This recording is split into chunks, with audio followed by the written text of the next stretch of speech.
Oh, just melted. Alright, it just started.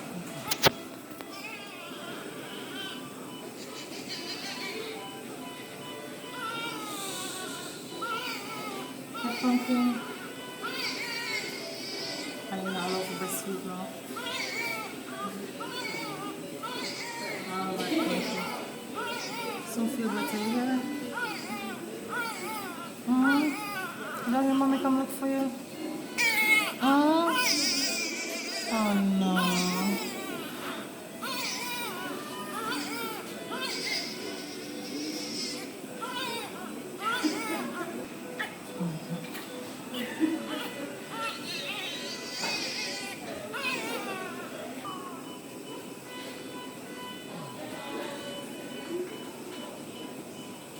Feel better here today? So feel better. Alright. Good boy. So feel better.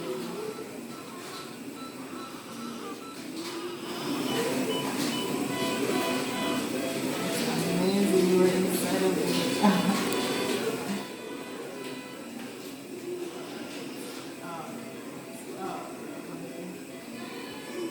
So feel better here.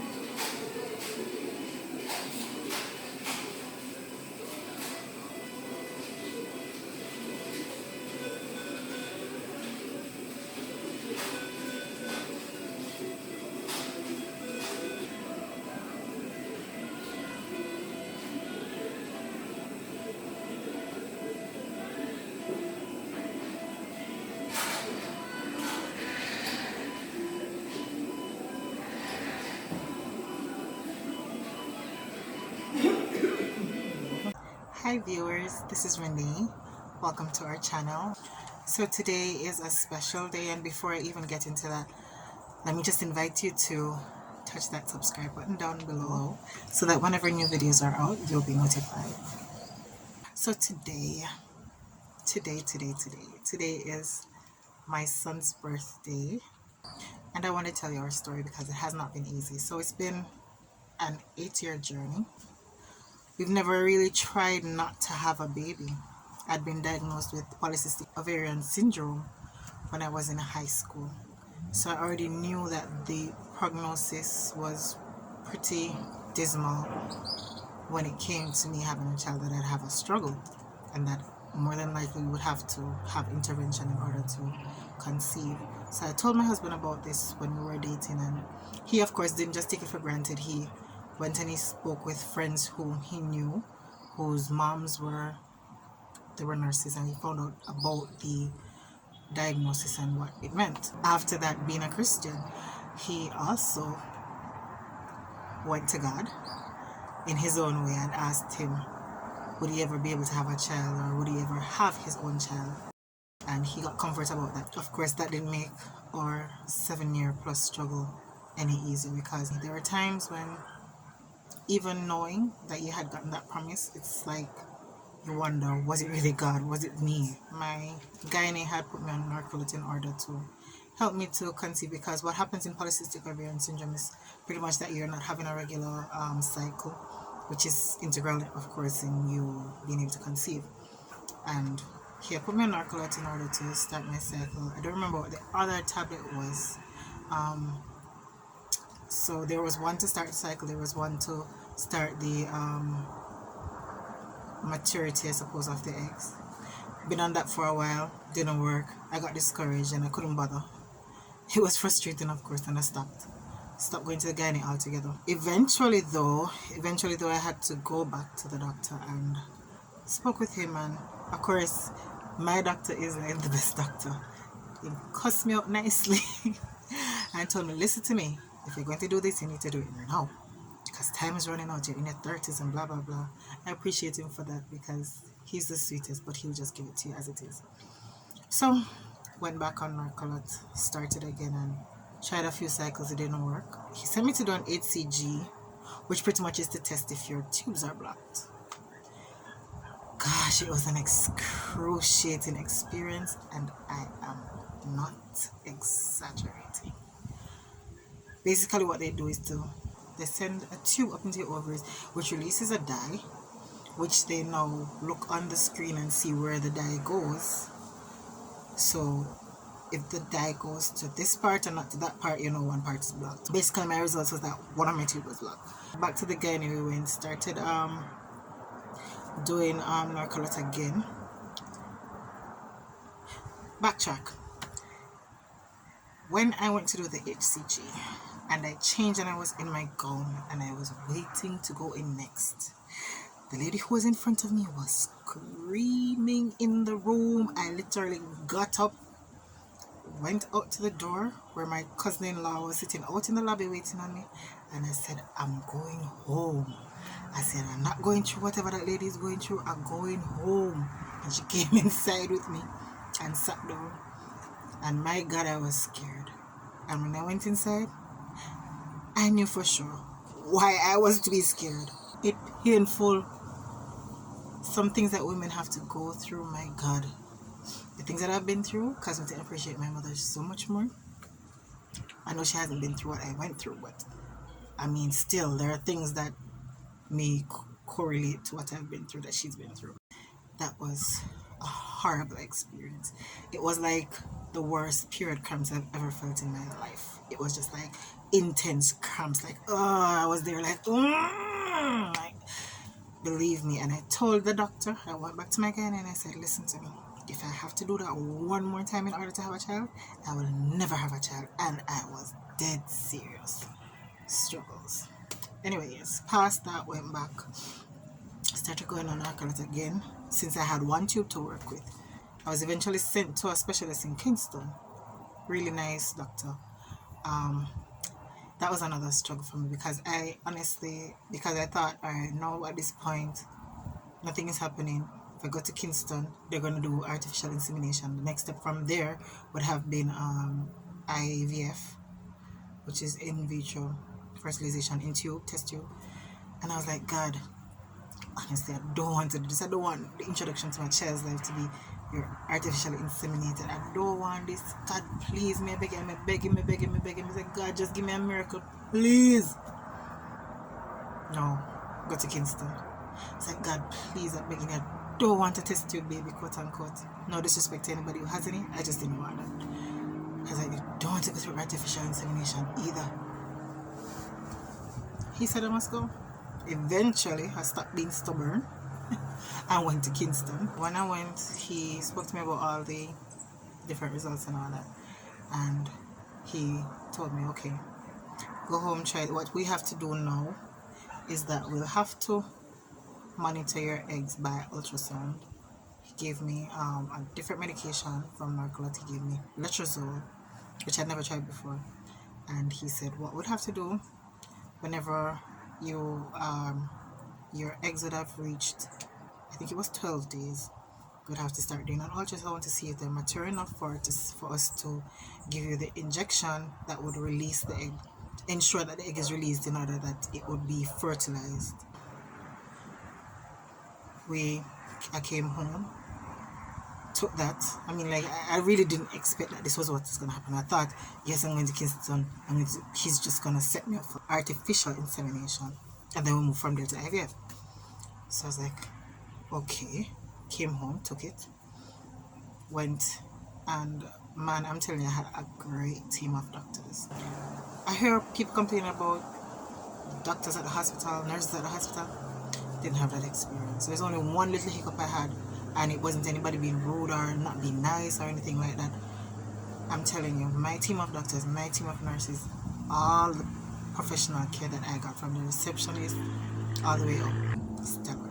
I followed the course, took the letrozole and whatever else I was supposed to take. Went in to do my ultrasound on the Thursday. And on Thursday when I went,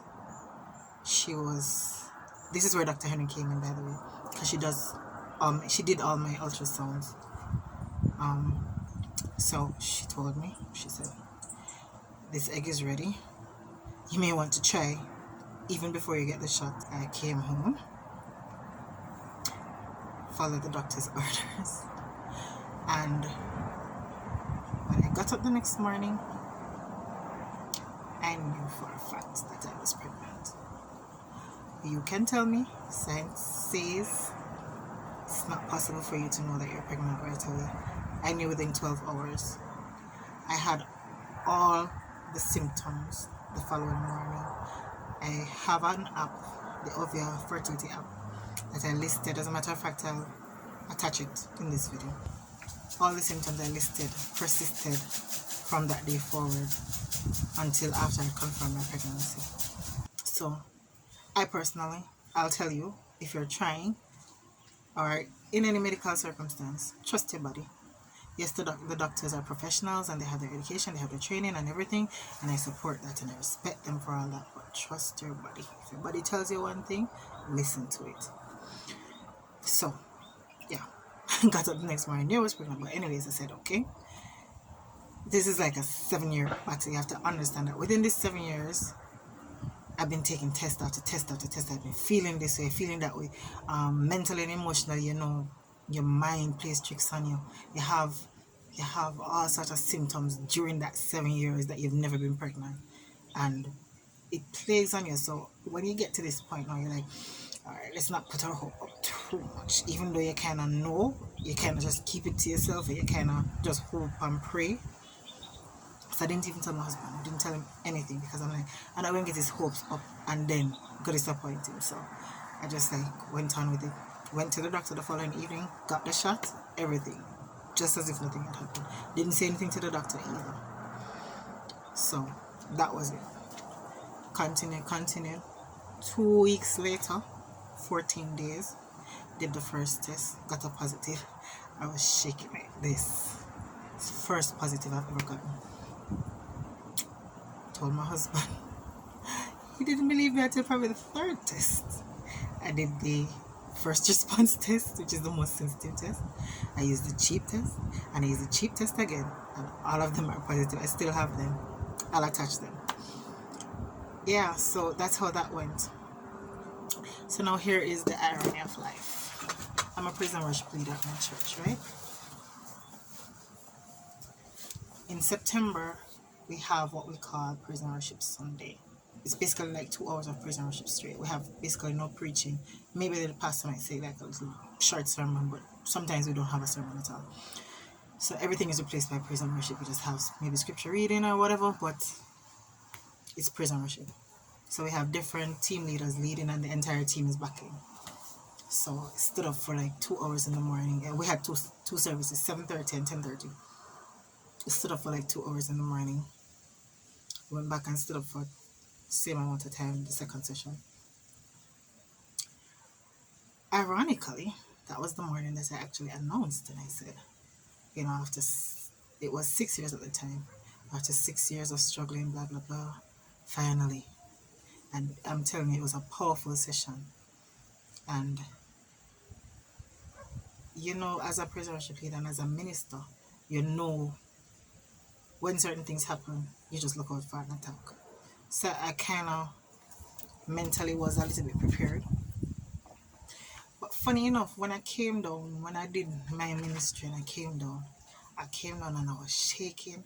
I felt exposed. I felt like a cloak was taken from around me. I just felt naked. And I was shaking. And it's like I was kind of looking for the exit. I was like, God, can't I go home now? I wish I could go home. I wish my husband was at the first session, so he had left and would have come back for me. I was like, I wish my husband was outside. I would just leave, get off the stage. Because what happened is that we rotated, so it was another leader leading, and I went back to being backup now. And I just wanted to go home. I just felt naked. I was shaking, literally shaking. And it's like I knew something. Left, went home. In the evening, saw a little pink spot. I was concerned. I didn't say anything to my husband. I didn't say anything to him for probably about close to a week. I just said, all right, you know what? Some spotting is normal in pregnancy. Just see if I could rest up a little bit, lay down. And of course, this is my first pregnancy, so we don't know what my body's reaction to pregnancy is and whatever. I lay down. I tried to rest up for that week. Eventually, when I noticed it wasn't stopping, I called receptionist at my gynae, told her what was happening. Doctor said I should watch it. Still bleeding by the Friday. Went in. He sent me to do an emergency ultrasound. I don't know why I feel like crying. I didn't even cry that time. Anyways, sent me to do the emergency ultrasound. When I went downstairs, there wasn't even a sign that I was pregnant. There wasn't anything, no nothing. Doctor was like, where the baby gone? There's nothing. That was the end. That was at 8 weeks. That was the end of my first pregnancy. Just because I stood up for a long period of time. After 6+ years of waiting. And sometimes you can feel betrayed because you're like, God, I went out and I was ministering for you. How could you let this happen? But at the same time, you give yourself to ministry, you give yourself to God. You don't have conditions. You give God something and you say you're going to give God something. You just give it to Him. Whatever He wants to do with it. At the end of the day, it's Him. He gets the glory. He knows why He's doing it. He's not selfish. He's not wicked. It's a process, and all of us have to get through the process in order to get to the end game. So that was it. It took a month, an entire month, and more. And here was where I had to start really living on faith because I was so scared of surgery. I begged my doctor, said, do I have to go and do the DNC now? I said, can I just try and see if it will just pass up by itself? And he said, okay, I give you until, I think it was the Friday. He said, if it doesn't stop or something like that, like if it doesn't pass or if it doesn't stop by Friday, Saturday you have to do the surgery. And eventually I had to go and do the DNC on the Saturday. Man, I'm telling you, that was scary. Being put under, for me, is extremely scary. But, you know, it's so funny. When I went into the surgery, by the time I got in there, I mean, it's like a peace just came on me during the waiting period. I can't explain it. It's just, I was scared up to the point, and then it's like, you just breathe. And he just took me through. How could I forget to summarize the point I was trying to make about me trying to evade the instruction to go to Kingston to see the gynae? God did see the desire of my heart, saw that I didn't want to go that route, and He did answer, but at the same time He wanted me to trust Him and wanted me to go do what He said I was to do. And the first time I took this new tablet that this doctor in Kingston gave to me, because he's a fertility specialist, I just right out the bat got pregnant. Sometimes we're resistant to instruction, but we really just need to trust and go and do what we're told to do. I told the doctor I wanted to attempt a second time immediately. He, knowing better, gave me about 6 weeks, told me to come back to him in 6 weeks. I think he was concerned about me emotionally. I tell you, he's like the best doctor all around. I went back and started the letrozole again. And went to do the ultrasound. The doctor was saying that she didn't see anything promising. She said there was only like one egg that maybe may develop into something. And she said, okay, let's do this again. Let's come back and do the ultrasound again in a few days' time. I came back. When she came back, she was like searching. She's like, the one egg that looked like it had potential seems to have collapsed. And I mean, I tell you that she had a vested interest in my success, and to me, it come like she was trying to get pregnant. Because I mean, she searched it, and she said, Renee, you know what? Let me just stop searching because this is hopeless. I don't see anything that is possible. I don't find anything any follicle that could develop into something. And I was disappointed. I mean, I was disappointed because I was like, okay, here we go again, gone back to square one. The one medication that could work, not working anymore, and everything. She told me to call back the specialist in Kingston. So as I stepped through the door, going out, I called him and he said, let doctor write a prescription. I just turned around, went back to her, told her what the doctor said. She gave me a prescription and I went and filled it. Took it home, put it on my dresser, waiting on the time because you have to wait until cycle. It was to increase the dosage. So this was like the beginning of January, and the beginning of February now. I started spotting a little bit, and it was consistent, and like it wasn't becoming a period. So I was like watching it and seeing whatever. Anyways, I was just ignoring it because I'm used to this. Like the disappointment or what. So it's just like you go back to the routine of like, psh, it's just whatever. You do what you're supposed to do, but whatever happens, happens. I'm there in February, and my mom got sick, and I had to be taking care of her. I took her to the doctor. I said, since I have to go get her prescription, let me just buy a pregnancy test because this is routine for me. Like every time before you start a cycle, you take a pregnancy test just to make sure or whatever. So I just bought it, put it in the jar, forget about it. Taking care of mom. Our houses are close to each other. Went down there this Saturday, and I said to her, I took care of her, gave her something to eat and whatever. Left her laying down. I said, Mom, I'm going to go up and have a bath and come back. I opened my door, and when I stepped through the door and I look at the mat at the door,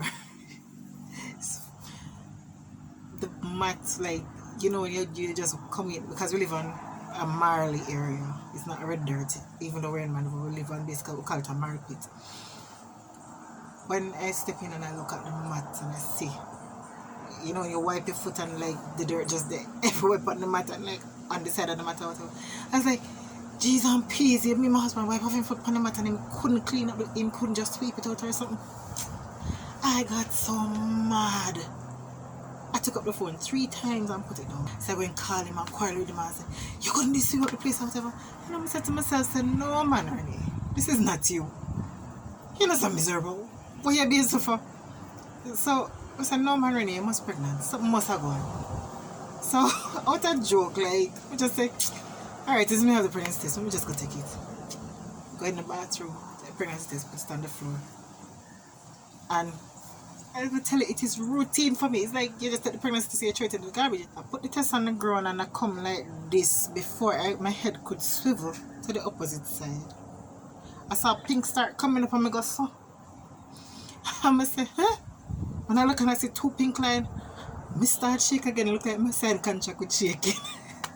I couldn't believe. Remember, this is the time when the doctor said nothing is there, no hope, I'm not seeing anything. And it's not her fault because really and truly they say you cannot see a baby before 6 weeks. That's why people don't take ultrasound before 6 weeks and they get pregnant. The first one to confirm pregnancy, 6 weeks, 8 weeks. That's the normal cycle.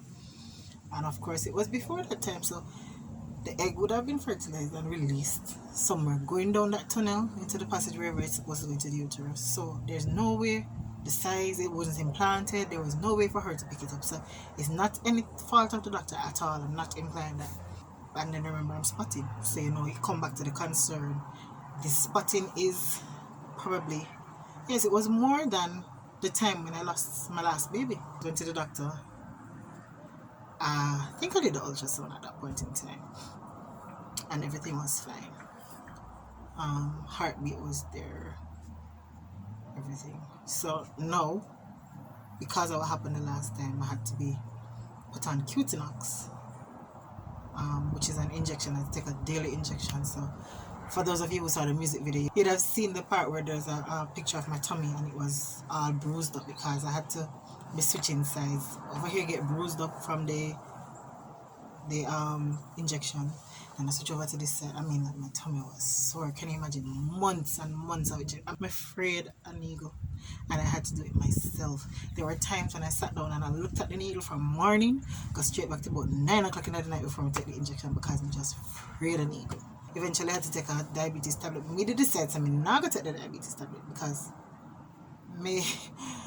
there was one morning I got up and I mean, like I think I went to sleep. I don't know if I had gone to sleep almost hungry, but when I got up it's like I was just seeing white in front of me like clouds. And I went down to my mom and I was like, this doesn't feel right, and she took the sugar and my sugar was like 3 something because I changed my diet. Once gestational diabetes thing, I had changed my diet because I wanted as much as possible to control this thing naturally.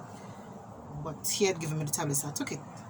as I was taking his medical advice. And the doctors do that because most persons, when they're pregnant, cravings and whatever, they're not controlling themselves. They just eat whatever they want to eat because them say, oh, they're pregnant, so whatever, and the cravings are there. I had changed my diet because I was like, I need my child to be healthy. I need to do everything that's possible to have a positive outcome. And I guess it's a combination of a change diet plus it's like the tablet was overdoing it because the food correction, the diet was already correcting the problem.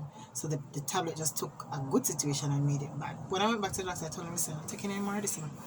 I said, obviously, the food is controlling the diabetes, so I don't see a reason I should be taking the tablets. He said, fine. But I'm pretty sure that later on in the pregnancy, as your hormones increase or whatever it is, you're going to have to go on it at some point in time. So I'm going to do what I have to do. So the moral of that aside is people, you don't generally have to, don't take risks. But if you find that you have the discipline or whatever it is, tenacity you need in order to correct a situation naturally, for those persons who may not even be pregnant, change your diet. You can control diabetes. You can change the outcome of your health by simple, maybe not even simple, hard changes. What I did, forgot about the white rice. I didn't really used to eat rice anyways. Minus white flour. Hardly eat white wheat flour either. I think I stopped eating dumplings, full stop. It was on a ground provision. As the pregnancy progressed, I could eat. I had like maybe 2 slices of wheat bread in the morning for breakfast, along with something like maybe some meat kind or something, and maybe vegetables. As the pregnancy progressed, I could only have 1 slice. So it was just monitoring what the sugar was doing and what I was eating. Ripe plantain, ripe banana, I could only eat them half green because the sugar content of the plantain. So little things like those, I had to get rid of everything white, no snacks, all of them things there. And it was controlled, and I mean it was controlled from the beginning of the pregnancy to the end of the pregnancy. And I don't take full credit for it because everything I do, prayer. Prayer. I beg God help me because I couldn't deal with another injection on top of the Cutinox. I really couldn't.